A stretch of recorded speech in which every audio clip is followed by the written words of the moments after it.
Bililleen Anam Sigmoo gandam Oonjaa jedhamtu keessatti akka dhalatteedha. Kanan manguddoo abbaa Faajjii abbaa Saambii jedhamanirraa hubachuudhaaf dandeenye. Manguddoon kun umuriin fagaatanii kan isaan jiran. Kanaan alattis fira Mahbubaam yookaan Bililleetiin. Odeeffannoo isheetiin wal qabatus dhufaatii qomoo Bililleerraa jalqabuunan gaafadhe. Dhufaatiin qomoo Bilillees yoo ibsan namoonni sadi Golbee Bachuu, Gosoo Gijjoo, Geeffoo Raachoo jedhamanii tarreeffaman gara Bachoo ka'anii dhufan jedhu.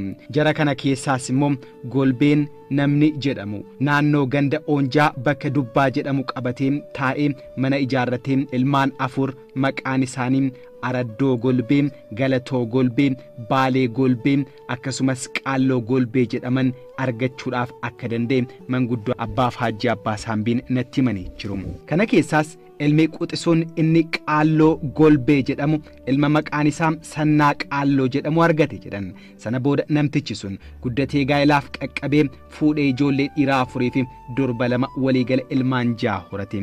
Buubaam Sannaa, Guutamaa Sannaa, Aashim Sannaa, Ifaa Sannaa, Bilillee Sannaa, Itaatuu Sannaan immoo ijoolleewwan isaaniiti. Umriin koo gaafa xaaliyaan immoo dhaladhee waggaa tokkooti.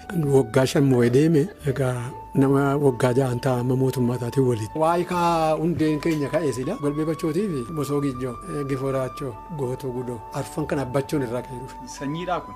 Jarrammaa zarii dhufnee innuma amma jirru kana geenyu Golbee achi qabate. Achirra gaa safarree achuma kaakayyuun keenya addas achuma hin jiran. Dhufee Golbee kun egaa ilmaan nama afur godhate ammas Araddoo Golbee, Galak Golbee, Galak Golbee Abaabayyuu kooti. Baalii Golbee, Qaalloo Golbee godhate. Ilmaan Qaalloo kana akaakayyuu Qaallootis nama Buubaa. Saannaa Qaalloo jedhaman immoo nama guddaadha. Nama biyya bulchuu biyyaa isa biratti kan dubbatudha akka Oromoo. Kunotoo kanaan jiru guyyaa tokko raajiin tokko ta'e loltoonni yookaan namoonni achii fi asiin isaanii hin beekamne waraana hedduun dhufanii naannoo mana obbo Sannaa Iyyaafataa qaqqaban naan jedhan. Obbo Sannaanis waraana kana akka kabajaatti ilaalee lafti gara dhiyaatti waan deemaa jiruuf akka taa'anii fi bulan gaafate. Namoota naannoo fi firoota isaa immoo dhangaa yookaan affeerraan nyaataa yookaan irbaatni akka qophaa'u namoota naannoo isaa ajajuun keessummoota kanaan boqodhaa jedhee nama ajajaa waraanaa kanaa nama maqaan isaa Damissee jedhamuttis himee teessise. Nyaanni qophaa'e uummataan dhiyaate akka nyaatamu taasifamuu jalqabe. Gidduutti dubbiin tokko immoo dhalate. Kunis ijoolleen durbaa lamaan obbo Sannaa, Bilillee fi Itaatuun gara waaree boodaa bishaan waraabuu laga deemanii hanga ammaatti akka hin galle odeeffannoon isaan dhaqqabe.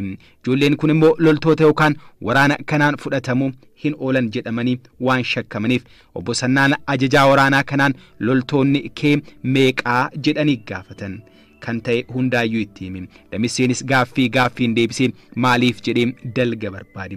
Yeroo kana haalli namichaa waan ittiin tolleef ijoolleen koo loltoota warra kanaatiin fudhatamuu hin oolan jaratu dabarse jedhee uummataa fi firootatti dubbiin rakkisaa ta'uu fi waraana yookaan lolaaf akka of qopheessan halkanuma sana waliin ga'e. Kana booda lafti dhiyee halkan keessaa naannoo sa'aatii 8tti wanni hin yaadamne ta'e. Namni nama bulchuu danda'u achi jennaan dhufe laawwata dira guure. Ishi jiranii masgida gartii ijoolleen wagdira jirti isaan biddeena bulchii kana ajaju biyyaan baate biddeena fidaa saanna abbaa mucatti biyya ajajatee irbaata fidee maaddita irraa urraatti wata dargeeta meeqaa biddeena amma ga'uudisanii ol kennaa'edha. Sanna tokkas jedhe. Eenyuun jedhaara? Damuseedhaan waan waraanaati yoo. Damuseen eenyuudhaan? Sidaama. Hamborraa dhufe. Daangaa darbee dhufe. Hamborraa dhufe daangaa deemsa waan jala jalaaluu deemu maal beekna akka daawwannaa nama daawwatamu kanaan dhufe. Sanna bira dhufe. Sanna yeroo sana naannoo sana bulchaa ture? Jaarta biyyaati. Achumaan immoo nama masgiida qabu ni kan golgoma ofii bula malee masgiida qubaatti hin qabu kan keessummaan bulu. Keessumaa bulchuu sagal danda'a jedhee nama agartiif naan dhaqna bulchaa jedhee ishee jedhanii taqabbalanii wata darguu waan nyaatu hin qabu gaanii kan irbaata koo diwaannaa hojjetama. Biyya irraa waame immoo biyya fidaadhanii biyya ajajatan. Biyyi irbaata kana guuree fidee. Sannatu ajaje. Ijoolleetti dhaban. Inni isaan gaafa. Sanna eenyu jedhama? Saannaa Qaalloo jedhaayi. Sanna Qaalloo. Haala kana maal godhugaa gaafataniiru inni wata dira himuu dideedha. Ijoollee jedhaan ammoo biyya deemaati waan surree hidhatee jiru dhiira waan jedhamu waraana keessan qabaatee asitti na dhiyaadhaa jedha. Ijoollee koddee keetti afiddu waliin baaftu namitti kun jedha.